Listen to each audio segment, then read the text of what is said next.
Hi, I'm Father Scott Vanderveer, and I'm reflecting today on what it is going to take for us to be able to reopen our parishes during coronavirus for the general public and all of our parishioners to come and worship God together again. It's a big challenge, and so we've gotten together a group of experts from our two parishes to try to help us strategize what exactly needs to be in place in order to do that safely. So we've assembled a group that is perfect for the task. A physician, who's also a trustee at St. Mary's, an administrator from the New York State Department of Health, who's also a trustee at St. Patrick's, a parishioner from St. Patrick's, who is the head of health services for Hudson Valley Community College, and a parishioner from St. Mary's, who's a nursing student at the University of Buffalo and a staff member at St. Peter's Hospital. And together, we are going to try to figure out how to allow our parish to have 30% capacity for every Mass and still keep people safe, and how to serve as many people from the parish as fairly and equitably as possible when we simply can't all go to Mass every week.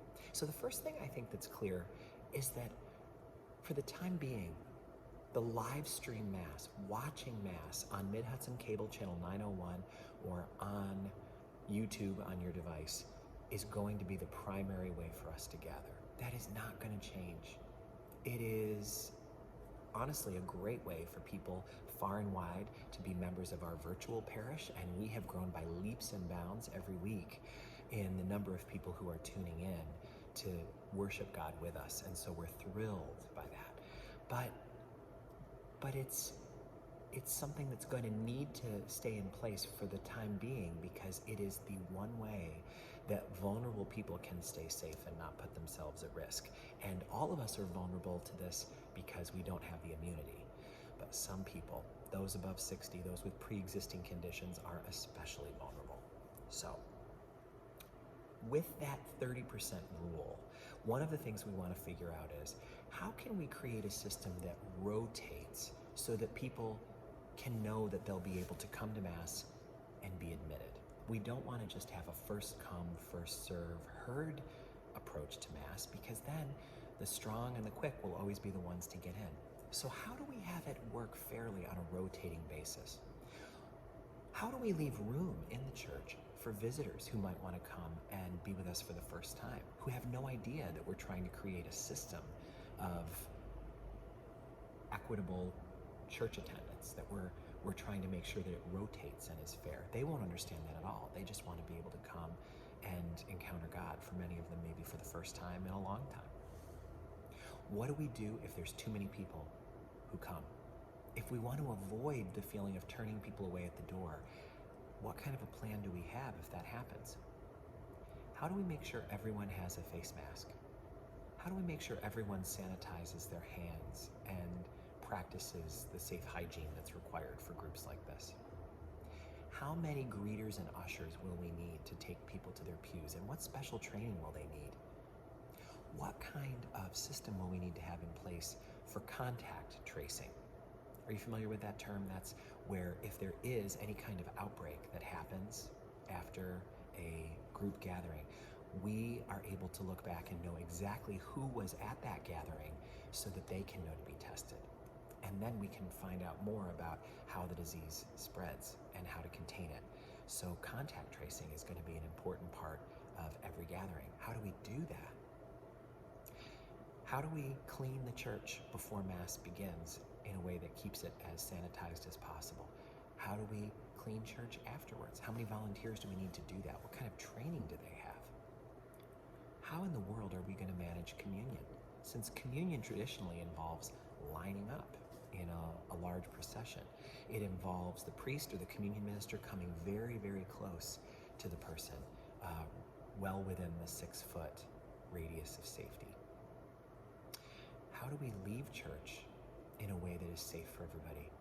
You know, leaving church traditionally is like a great big stampede of folks coming out together, shaking hands, giving hugs, going to the coffee hour. How do we have people exit in a way that allows them to have 6 feet of space around them and to stay safe in and out? How do we handle the collection? Are our restrooms open? If they are, how do we keep them safe? If they're not, what do people do if they need to go to the restroom? Do we have tissues available? Do we have trash bins where people can leave tissues, since finding a tissue in a pew or on a floor could make someone very anxious during the time of COVID-19? Do we have a protocol in place so that if somebody gets ill at Mass, we'll have a plan for how to help them safely? Wow, what a challenge. It does show that it's impossible for us to just open the doors of church and say, okay, we're back. It probably involves putting together a Mass schedule that is limited so that we have enough time to clean the areas before and after we gather. It means recruiting a whole bunch of volunteers who feel secure and confident that they could serve at the doors of the church, helping people find their place to sit. It'll involve us figuring out how to manage seating so that families who all come in one car get to sit together without 6 feet between them, because it's not necessary for them to be spread out, but those who came in smaller groups have the space they need. So maybe we need, like a restaurant, areas for parties of 6, areas for parties of 4, areas for parties of 3s and 2s, and then areas for single people to come in and have the safe space around them. It may be that when we first gather, we won't yet be ready to distribute communion. Our gatherings will include saying together the prayer for spiritual communion until we have more time to figure out the safest way to do that. We have great direction coming from the state and from our diocese, but the direction is mostly about how to stay safe. At the end of every directive they give us, they say, obviously, what we're saying to you needs to be tailored for your own circumstance.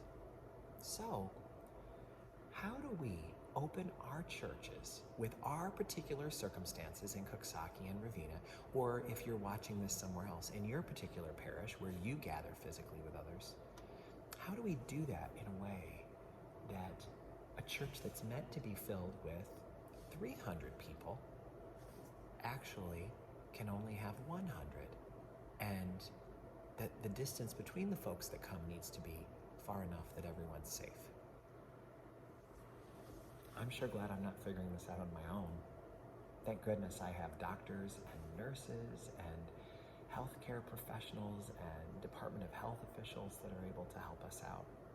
And I imagine that a lot of you will have good ideas too, and maybe we'll figure out a good way for people to be able to share the best ideas in a way that isn't overwhelming and allows us to look through them and sort through the ones that actually address the puzzles that we're trying to face. There's no roadmap for any of that, so we're just figuring it out as we go. But I want to thank you, because your patience, your commitment to worshiping, even though physical worship together isn't possible, has been inspiring. Do you know this? Do you know that our normal attendance at 4 masses of the weekend before COVID-19 hovered around 600 people, something we were proud of. Around 600 people in Coxsackie and Ravenna came to Mass every weekend, around 300 and change in each parish. And our collections were very much usually right around the budgeted area, sometimes a little more, sometimes a little less, and we were very proud of our financial stability. Since COVID-19 has come, our church attendance has soared. You might be surprised to hear that, but do you know that we've gone from having 600 human beings in church to having instead 1,500 to 2,000 viewers of our masses on the weekend. And on one weekend, we had over 6,000 viewers. Now, those viewers are watching on devices, which means there might be 5, 6 people around some of those devices, at least 2 or 3 around others. So our attendance has increased, depending on how you measure it, maybe tenfold since this happened. Isn't that remarkable? And you might be watching this as a member of our virtual parish. Maybe you're watching this in Buffalo or Sacramento or in Northern Virginia, in Boston, in London, in Sweden. What a delightful reality that now our parish stretches from the Himalayas to Madagascar. How could that have happened? And financially, you've been so generous. We've been receiving not only people's envelopes in the mail, but we now have soared with our e-giving. Do you know that there are now 77 families e-giving at St. Mary's Parish in Coxsackie, and almost 60 families e-giving at St. Patrick's in Ravenna? Do you realize how much stability that brings our parishes? That now at St. Mary's, for example, which has had e-giving a little bit more robustly than St. Patrick's, we now have almost half of our collection coming electronically, so that it's completely reliable no matter what happens. And St. Patrick's, it now has a huge chunk of their collection coming in that way as well. We are so blessed by the generosity, the commitment, the love that our parishioners, both the physical parishioners that have been here for generations and live right here within our parish territory, and those of you in our virtual parish are showing to us. We can't thank you enough. And we need to ask for your continued patience as we find our way through this. We can't tell you when. We can't yet tell you how. But we do know why we're doing this. It's because of our love for God and for each other. And so we will figure this out one step at a time. Thank you for being on the journey with us.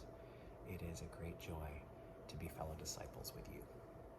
Peace be with you always.